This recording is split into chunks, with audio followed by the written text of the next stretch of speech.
Hey friends, কি খবৰ? সবৰ ভালে। মই বৰ্তমান উপস্থিত আছোঁ ২ নং চৰাইবাহী গাঁৱত। ইয়ালৈ অহাৰ মূল উদ্দেশ্যটো হৈছে ইয়াত স্থানীয় ৰাইজে বহুত সুন্দৰকৈ ২ নং চন্দ্ৰযানটো এটা ভেলাঘৰ আকাৰত বনাই উলিয়াইছে। দেখিছে পিছফালে দেখা পাইছে কি সুন্দৰকৈ বনাইছে স্থানীয় ৰাইজৰ প্ৰচেষ্টাত। মই ভিতৰলৈ যাওঁ, আপোনালোকক অলপ ভালকৈ দেখাবলৈ চেষ্টা কৰিম।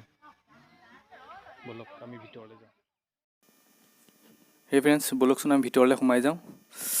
এয়া দেখিছে ২ নং চৰাইবাহী গাঁৱৰ কি স্থানীয় ৰাইজৰ সহযোগত কি সুন্দৰ পদক্ষেপ। ফ্ৰেণ্ডছে কুকু পোৱালিটোলৈ মন কৰক, অথনিৰ পৰা মোৰ লগত লাগি আছিলে, ভাবিলোঁ তাকো অকণমান কেমেৰাত কেপচাৰ কৰি দিওঁ। এয়া দেখিছে ২ নং চৰাইবাহী প্ৰগতিশীল যুৱক সমাজৰ সৌজন্যত কি সুন্দৰ পদক্ষেপ সকলোৰে সহযোগত। কওকচোন, আমি ইয়াৰে এজন স্থানীয় যুৱকৰ পৰা জানো ইয়াৰ বিষয়ে কেনেকৈ কি কাম কৰিছে। পাইছোঁ ইয়াৰে এজন সদস্য। আপোনালোকৰ সংগঠনটো সমাজখনৰ নামটো কি আছিলে? প্ৰগতিশীল সৌজন্য। আচ্ছা, আপোনালোকে এই যে ঈশ্বৰৰ যোনটো চন্দ্ৰযান-2 বনালে, এই মানে আইডিয়াটো ক'ৰ পৰা আহিলে যে এইটো? আইডিয়াটো মানে আমি গোটেই গাঁৱৰ ল'ৰাখিনি একগোট হৈ লওঁ। তাৰপিছত আমাৰ মোবাইলত চাওঁ, নেটত চাই বস্তুটো মানে আমি তেনেকৈ বনাওঁ। হয়, এইটো বনাওঁতে কিমান দিন লাগিলে আপোনালোকৰ? আপোনাৰ এইটো আঘোণৰ 22 তাৰিখৰ পৰা আমি আৰম্ভ কৰিছোঁ। আঘোণৰ 22 তাৰিখৰ পৰা? অঁ, আচ্ছা। বৰ্তমানলৈকে এতিয়া কিমানমান ৰাইজ ইয়াৰ লগত জড়িত হৈ আছে? ৰাইজ আপোনাৰ 150 ঘৰমান হ'ব। 150 ঘৰমান জড়িত হৈ আছে ন? আচ্ছা, আপোনালোকে ধৰক ইয়াৰ যোগেদি কি বাৰ্তা দিব বিচাৰিছে এই কনচেপ্টটোৰ যোগেদি? আমি জনাব বিচাৰিছোঁ নৱপ্ৰজন্মতে এনেকুৱা এটা ভেলাঘৰ আমি যেতিয়া বনাই দেখুৱাওঁ, নতুন প্ৰজন্মৰ এটা নতুন আদৰ্শ পাব। হয়। আৰু এতিয়া আমাৰ মাঘৰ বিহুটো প্ৰায় হেৰাই গৈছে। হয়। একেলগে আমি ভোজ ভাত খোৱা এটা আমোদ, মানুহক ফূৰ্তি কৰা এনেকৈ দেখুৱাবলৈ এটা পৰিৱেশ এটা নাইকিয়া হৈ গৈছে লাহে লাহে। হয়।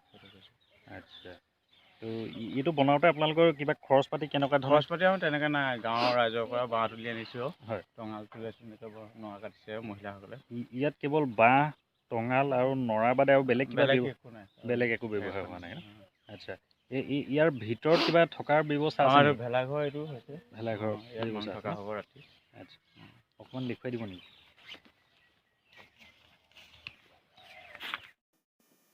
হে ফ্ৰেণ্ডছ, এয়া দেখিছে মোৰ লগত আছে মোৰ বন্ধু প্ৰাণদীপ বৰা। সিও একেলগে ব্লগিং কৰি আছে। এয়া দেখিছে তাৰো এটা ইউটিউব চেনেল আছে, প্ৰাণদীপছ ব্লগ বুলি, আপোনালোকে চবে চাব। এয়া ভেলাঘৰৰ ভিতৰখন। এয়া দেখিছে ইয়াতে ৰাইজে ৰাতিটো কটাই ৰাতিপুৱা মেজি জ্বলাই হেৰি কৰিব, ৰাইজ একত্ৰিত হ'ব। এয়া দেখিছে ভিতৰডোখৰ। নামটো জানিব পাৰিম নেকি? মানিক বৰা। ইয়াত এনে কিমানমান মানুহ জড়িত হৈ আছে? 150 ঘৰমান মানুহ আছে। 150 ঘৰমান আছে ন?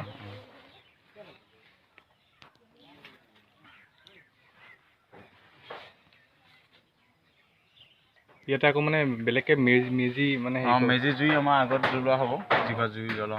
এইটো ঘৰটো মানে হেৰি কৰা নহয়, জ্বলোৱা নহয়, ৰাইজ থাকিবৰ কাৰণে বনাইছে। হয় হয়, বহুত ভাল হেৰি কৰিছে, সুন্দৰ পদক্ষেপ আপোনালোকৰ। আমি প্ৰত্যেক বছৰে বনাইছোঁ, আজি 6 বছৰ হ'ল আমাৰ এনেকুৱা ভেলাঘৰ প্ৰস্তুত হৈছে। দুবাৰ কমিশ্যনৰ মানে এবাৰ ফাৰ্ষ্ট পাইছোঁ চন্দ্ৰমূলত, আৰু টাইটনিকত ছেকেণ্ড পাইছোঁ। হয়, আৰু ইয়াৰ আগৰবাৰ টাইটনিক হৈছিলে ন? নহয়, ইয়াৰ আগৰবাৰ চন্দ্ৰমূল, তাৰ আগৰবাৰ কোমল সুন্দৰা বুলি আছিলে। হয়, তাৰ আগৰবাৰ টাইটনিক আছিলে। হয়, ধন্যবাদ, বহুত ভাল লাগিল আপোনাক লগ পাই। ধন্যবাদ। ফ্ৰেণ্ডছ, 2 নং চৰাইবাহী গাঁৱৰ ৰাইজসকলৰ বহুত ক্ৰিয়েটিভ মাইণ্ডৰ হয়। প্ৰত্যেক বছৰে কিবা এটা নহয় কিবা এটা নতুন বস্তু ইয়াত দেখিবলৈ পোৱা যায়, কিবা এটা নতুনটো দেখিবলৈ পোৱা যায়। সঁচাকৈ আমাৰ যুৱ প্ৰজন্মৰ কাৰণে এক নতুন মানে হেৰি ধৰক নতুন এটা আদৰ্শ সৃষ্টি কৰিছে। দেখিছে, আহকচোন আমি এটা চিনেমেটিক শ্বট চাই লওঁ।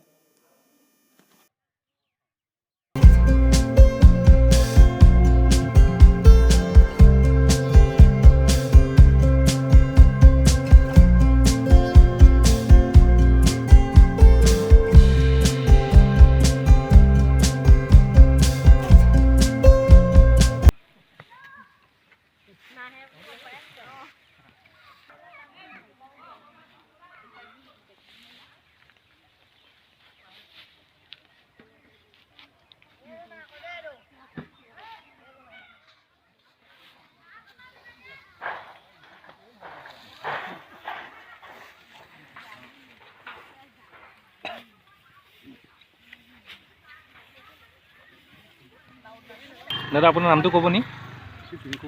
হয়, কিমান দিনৰ পৰা লাগি আছে? এমাহ হৈয়ে গ'ল এমাহ হৈ গ'ল ন আৰু দাদা কিমান কাম বাকী আছে ইয়াত আৰু অলপ কাম বাকী আছে অলপ কাম বাকী আছে হয় আৰু দুদিনৰ ভিতৰতে চব সম্পূৰ্ণ ভিতৰত কমপ্লিট হ'ব